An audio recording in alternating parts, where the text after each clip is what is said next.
आज की इस वीडियो में हम साल 2024 की एक ऐसी इंडोनेशियाई हॉरर फिल्म की कहानी जानेंगे जिसे देखते ही डर सीधे दिल में उतर जाता है। अपने शानदार माहौल और डरावने दृश्यों की वजह से ये फिल्म 2024 की सबसे चर्चित इंडोनेशियाई हॉरर फिल्मों में गिनी जाती है। ये कहानी इंडोनेशिया की एक लोक कथा पर आधारित है जिसमें काला जादू और वहां की पारंपरिक संस्कृति को बेहद शानदार तरीके से दिखाया गया है। फिल्म में श्राप के काउंटडाउन का कॉन्सेप्ट इस्तेमाल किया गया है जिससे हर पल डर और तनाव लगातार बढ़ता जाता है। कहानी की शुरुआत अनबर्मन होटल से होती है। आज दिया का इस होटल में पहला दिन है। जैसे ही वह काम शुरू करती है, होटल की एक बुजुर्ग महिला उसे सख्त चेतावनी देती है कि वह किसी भी हाल में तीसरी मंजिल पर न जाए। जब दिया वजह पूछती है तो बुजुर्ग महिला कहती है कि तीसरी मंजिल पर मरम्मत का काम चल रहा है, इसलिए वहां जाना मना है। लेकिन असलियत कुछ और ही होती है। दिया अपना काम शुरू कर देती है। तभी कमरे की सफाई करते समय उसे ऊपर तीसरी मंजिल से किसी के रोने की अजीब आवाज सुनाई देती है। जिज्ञासा के कारण वह बुजुर्ग महिला की चेतावनी भूल जाती है और अकेले ही तीसरी मंजिल पर पहुंच जाती है। वह एक बंद कमरे के दरवाजे से कान लगाकर सुनती है। अंदर से किसी के धीरे धीरे रोने की आवाज आ रही होती है। उसे लगता है कि शायद कोई अंदर फंसा हुआ है। वह दरवाजा खोलने की कोशिश करती है, लेकिन दरवाजा अंदर से बंद होता है। जब वह वापस लौटने लगती है, तभी अचानक वह दरवाजा अपने आप खुल जाता है। अंदर का गलियारा सीलन और बदबू से भरा हुआ था। ऐसा लग रहा था जैसे वर्षों से वहां किसी ने सफाई ही न की हो। रोने की आवाज का पीछा करते हुए दिया आखिरी कमरे तक पहुंचती है, जिसके दरवाजे पर कोई नंबर नहीं लिखा था। वह धीरे से आवाज लगाती है, कोई है अंदर? लेकिन अंदर से कोई जवाब नहीं आता। आखिरकार वह धीरे धीरे दरवाजा खोलती है। कमरे के अंदर एक बेहद सफेद रंग की औरत आईने के सामने बैठी हुई थी। वह दिया की ओर देखती है और केवल चार रहस्यमयी शब्द बोलती है। दिया उन शब्दों का मतलब बिल्कुल नहीं समझ पाती, लेकिन उस औरत का भयानक चेहरा हमेशा के लिए उसके दिमाग में बस जाता है। उसने अपनी जिंदगी में इतना सफेद चेहरा पहले कभी नहीं देखा था। जब उससे पूछा गया कि क्या उसने उस औरत का चेहरा साफ देखा था, तो दिया ने कहा कि चेहरा ठीक से नहीं दिखा, लेकिन उसके बाद वह रोना अचानक बंद हो गया। दिया घर लौटकर अपनी बेटी को होटल में हुई सारी अजीब घटनाओं के बारे में बताती है।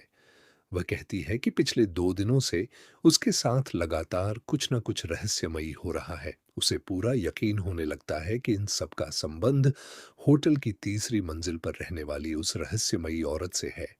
दिया की बेटी उसे ज्यादा चिंता न करने की सलाह देती है।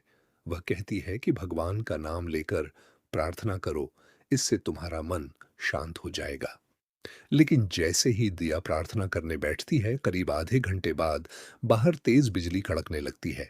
घर की लाइटें बार बार झिलमिलाने लगती हैं। उसी समय अचानक आईने के अंदर से एक डरावनी आकृति धीरे धीरे बाहर निकलने लगती है। दिया को ऐसा महसूस होता है कि उसके ठीक पीछे कोई खड़ा है। डर के मारे उसका पूरा शरीर कांपने लगता है।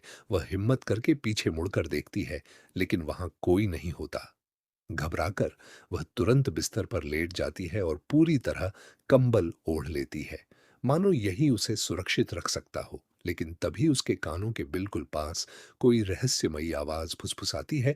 ये आवाज सुनते ही उसकी बेटी दौड़कर कमरे में आती है। दरवाजा खोलते ही उसके पैरों तले जमीन खिसक जाती है। दिया की खाल पूरी तरह उधेड़ दी गई थी और उसकी दर्दनाक मौत हो चुकी थी। 3 दिन बाद ये होटल लेना के पिता की संपत्ति था। आज वही दिन था जब लेना इस होटल की नई मालकिन बनने वाली थी। होटल पहुंचते ही उसके दादा दादी उसका गर्मजोशी से स्वागत करते हैं और उसके रहने का इंतजाम होटल के पास ही कर देते हैं। होटल की जिम्मेदारी सौंपने से पहले दादी उसे भी वही चेतावनी देती हैं, किसी भी हाल में तीसरी मंजिल पर मत जाना, वहां मरम्मत का काम चल रहा है। लेकिन लेना इस बात को गंभीरता से नहीं लेती। उसी रात वह होटल की छत पर ताजी हवा लेने जाती है। तभी उसकी नजर तीसरी मंजिल पर पड़ती है। वहां की लाइटें जल रही थीं, लेकिन दादी ने तो कहा था कि वहां कोई नहीं रहता। फिर वहां रोशनी कैसे हो सकती है? जिज्ञासा के कारण लेना अकेले ही तीसरी मंजिल पर चली जाती है। जैसे ही वह ऊपर पहुंचती है, उसे किसी के जोर जोर से रोने की आवाज सुनाई देती है। उसे लगता है कि शायद कोई कमरे में बंद है। वह दरवाजा खोलने की कोशिश करती है। जैसे ही गलियारे की लाइट जलती है, वह बार बार टिमटिमाने लगती है, जिससे पूरा माहौल और भी डरावना हो जाता है। रोने की आवाज का पीछा करते हुए वह उसी बिना नंबर वाले कमरे तक पहुंच जाती है। वह अंदर आवाज लगाती है, कोई है? आपको मदद चाहिए? लेकिन अंदर से कोई जवाब नहीं आता। आखिरकार वह धीरे से दरवाजा खोलती है। कमरे के अंदर वही सफेद कपड़ों वाली रहस्यमयी औरत आईने के सामने बैठी होती है।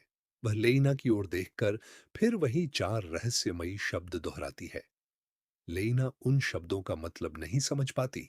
उसे लगता है कि उस औरत को किसी मदद की जरूरत नहीं है, इसलिए वह चुपचाप दरवाजा बंद करके वहां से लौट जाती है। अगली सुबह लेइना अपनी छोटी बहन को स्कूल छोड़ने के लिए निकलती है।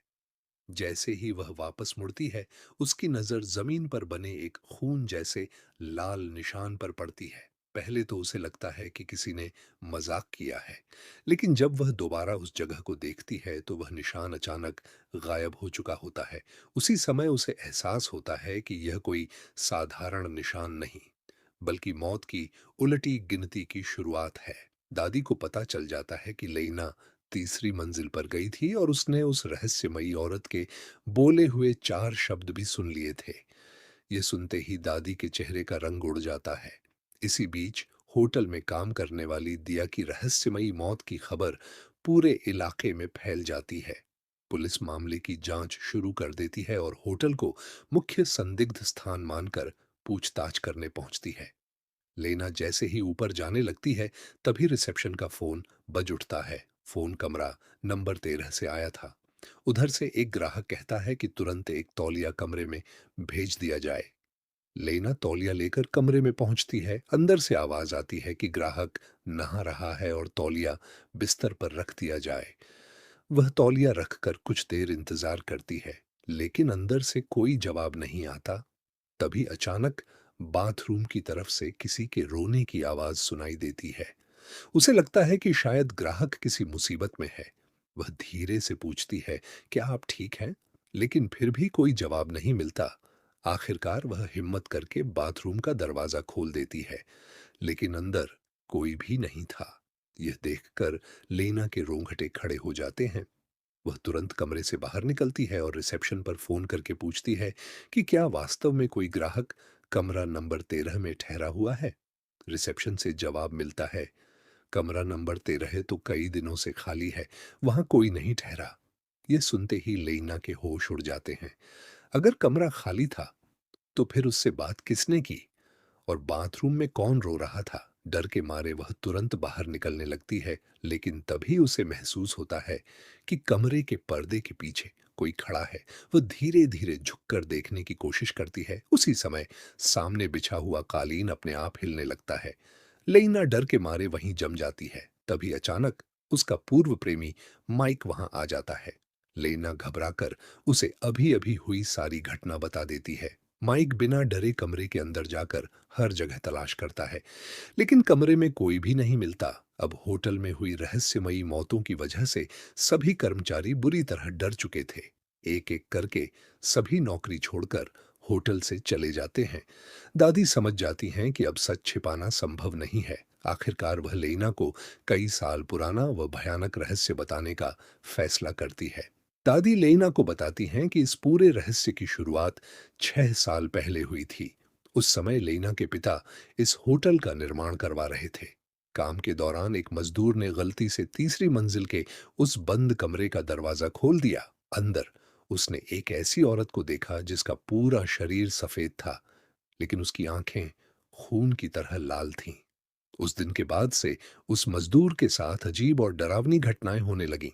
ठीक 3 दिन बाद उसकी भी रहस्यमयी तरीके से मौत हो गई।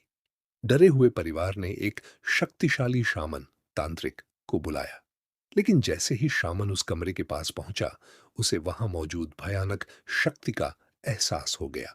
उसने कमरे को छूने तक की हिम्मत नहीं की। शामन ने साफ कहा, इस कमरे को हमेशा के लिए बंद कर दो, इसे दोबारा कभी मत खोलना।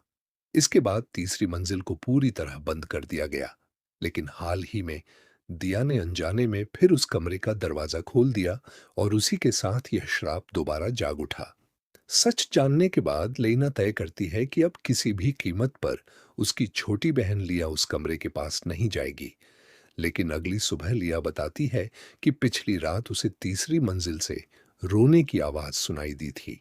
वह उस कमरे तक भी चली गई थी। ये सुनकर लेना के पैरों तले जमीन खिसक जाती है। उसे अफसोस होता है कि उसने समय रहते अपनी बहन को सब कुछ नहीं बताया। अब शराब लिया तक भी पहुंच चुका था। मजबूर होकर दोनों बहनें फिर उसी शामन के पास जाती हैं। शामन उनकी पूरी बात सुनने के बाद कहता है, जब तक उस आत्मा का असली नाम पता नहीं चलेगा, मैं उसकी मदद नहीं कर सकता। वह यह भी चेतावनी देता है कि उनके पास सिर्फ 3 दिन का समय है। अगर 3 दिनों के भीतर श्राप नहीं टूटा तो उनकी मौत भी पहले वाले लोगों की तरह निश्चित है। उस रात लेना और लिया पूरी रात पुराने रिकॉर्ड और दस्तावेज से खंगालती रहती हैं, लेकिन उन्हें उस आत्मा के बारे में कोई जानकारी नहीं मिलती। तभी लेना की नजर तीसरी मंजिल की ओर जाती है। उसे एहसास होता है कि शायद सारे जवाब उसी कमरे में छिपे हैं। वह अकेले वहां जाने का फैसला करती है, लेकिन माइक और लिया उसे अकेले जाने नहीं देते। तीनों साथ में तीसरी मंजिल पर पहुंचते हैं। लेना कांपते हाथों से कमरे का दरवाजा खोलती है। अंदर चारों ओर डरावनी खामोशी पसरी हुई थी। ऐसा लग रहा था जैसे कमरे में उनकी सांसों और धड़कनों की आवाज ही गूंज रही हो। डर के बावजूद वे तीनों हर कोने में सुराग ढूंढना शुरू कर देते हैं।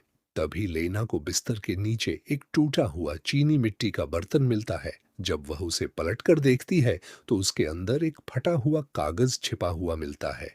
उसे लगता है कि शायद यही कागज उस रहस्यमयी आत्मा का राज खोल सकता है।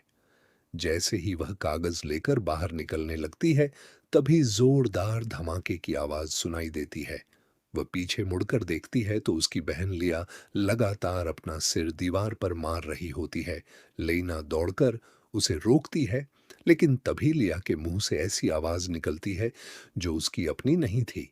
अगले ही पल लिया अस्वाभाविक तरीके से दीवार पर चढ़ जाती है और सीधे लेना पर हमला कर देती है। उसी समय माइक दौड़कर आता है और उसे पकड़ने की कोशिश करता है, लेकिन लिया में इतनी भयानक ताकत आ चुकी थी कि वह माइक को एक झटके में दूर फेंक देती है। जब वह दोबारा लेना पर हमला करने बढ़ती है तो माइक पीछे से उसे जोर से मारता है। इस वॉर के बाद लिया अचानक होश में आ जाती है। उसी समय उनके सामने फिर से वही सफेद औरत दिखाई देती है।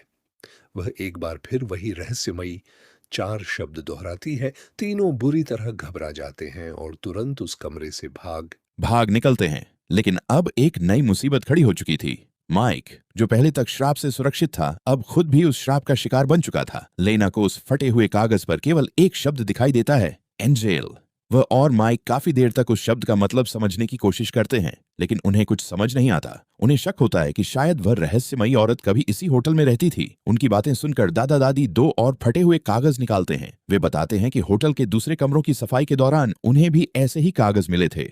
जब उन सभी टुकड़ों को जोड़कर देखा गया तो पता चला कि वे एक प्रेम पत्र के हिस्से थे, और वह प्रेम पत्र किसी और का नहीं बल्कि लेना के पिता का लिखा हुआ था। इन सुरागों के सहारे लेना, लिया और माइक एक दूर दराज के गांव पहुंचते हैं। जब वे गांव के मुखिया को उस सफेद औरत का हुलिया बताते हैं तो उसका चेहरा अचानक बदल जाता है। बिना कुछ कहे वह वहां से चला जाता है। उसके जाने के बाद उसकी पत्नी चुपके से लेना को सच्चाई बताती है। वह कहती है कि जिस औरत का वे जिक्र कर रहे हैं वह मुखिया की बेटी थी। उसका नाम मेनुअर था। जन्म से ही उसका रंग असामान्य रूप से सफेद था। इसी वजह से गांव वाले उसे अपशकुन और शैतान का अवतार मानते थे। लगातार अपमान और भेदभाव सहते सहते जब वह 20 साल की हुई तो गांव छोड़कर हमेशा के लिए चली गई। जंगल में भटकते समय उसकी मुलाकात लेना के पिता से हुई। उन्होंने उसकी मदद की और उसे अपने होटल में रहने की जगह दी।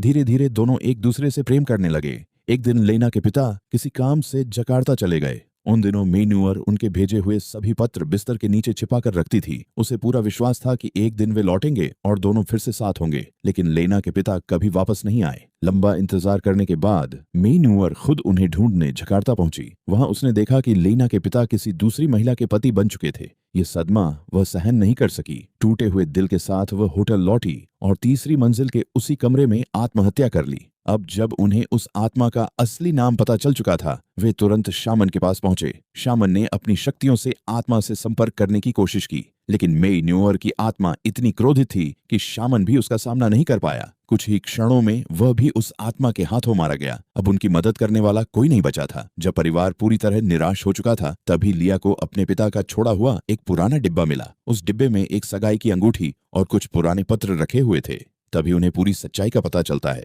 असल में लेना के पिता ने मेई न्यूअर को कभी धोखा नहीं दिया था। वे जकार्ता काम के लिए नहीं, बल्कि उसके लिए सगाई की अंगूठी खरीदने गए थे। लेकिन लौटते समय उनका भयानक कार एक्सीडेंट हो गया। उस हादसे में उनकी याददाश्त चली गई। बाद में उन्होंने अनजाने में किसी दूसरी महिला से शादी कर ली। जब उनकी याददाश्त वापस आई और वे मेई न्यूअर के पास लौटे, तब तक बहुत देर हो चुकी थी। वह तीसरी मंजिल के उसी कमरे में आत्महत्या कर चुकी थी। लेना के पिता ने उसकी लाश को सम्मानपूर्वक दफना दिया और फिर हमेशा के लिए कहीं गायब हो गए। सच्चाई जानने के बाद माइक कहता है कि शायद इस अंगूठी से मेई न्यूअर की आत्मा को शांति मिल सके। तीनों उसकी कब्र की तलाश में निकल पड़ते हैं। रास्ते भर उन्हें महसूस होता है कि वह आत्मा लगातार उनका पीछा कर रही है। आखिरकार लेना के पिता द्वारा दी गई निशानी की मदद से वे उसकी कब्र तक पहुंच जाते हैं। लेकिन जैसे ही वे कब्र खोदना शुरू करते हैं, मेई न्यूअर की आत्मा माइक को अपने वश में कर लेती है। उसके नियंत्रण में आकर माइक लेना पर जानलेवा हमला कर देता है। आखिरी क्षण में लेना किसी तरह वह अंगूठी मेई न्यूअर के हाथ में पहना देती है। जैसे ही आत्मा को सच्चाई का पता चलता है, उसका वर्षों पुराना गुस्सा धीरे धीरे शांत होने लगता है।